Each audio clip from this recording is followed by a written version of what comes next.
আর লেবুটাও দেখো কিন্তু একদম সাদা, যেরকম সেই কোনো কিছুর মোরব্বা করা হয় না, ঠিক ওরকম।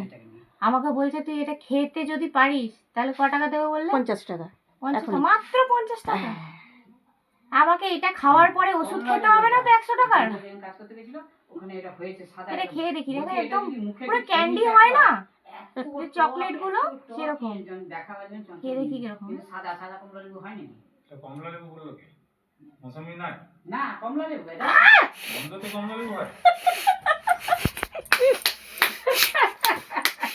আমি বলেছি তো আমার মতো মানুষ এত টক খাই আমি খেতে পারি না।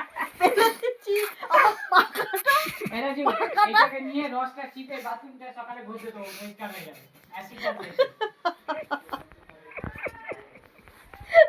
এটা বেশি। আমি না পাখাটাতে নিয়ে মুখ থেকে উগলে দিচ্ছি, জানেন আমি পারিনি।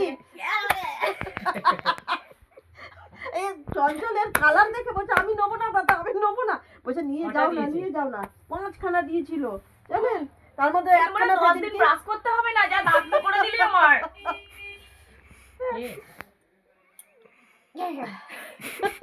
বাবু খা একটু। তোর ডিজাইনটা দেখি একটু মুখে। হ্যাঁ পিস্তিও এর খা। দেখে নিলাম, তোর দেখি। বাপরে টক, এত টক। এটা ওই আমাদের বৌমাটার বাচ্চাটাকে দিতে হবে। বাবরে এখনো কোথাও কোথাও লেগে আছে ঠোঁটে, মানে এমন যাচ্ছে। হ্যাঁ কিরকম টক, তেতো নয় কিছু নয়, খালি টক, এত টক।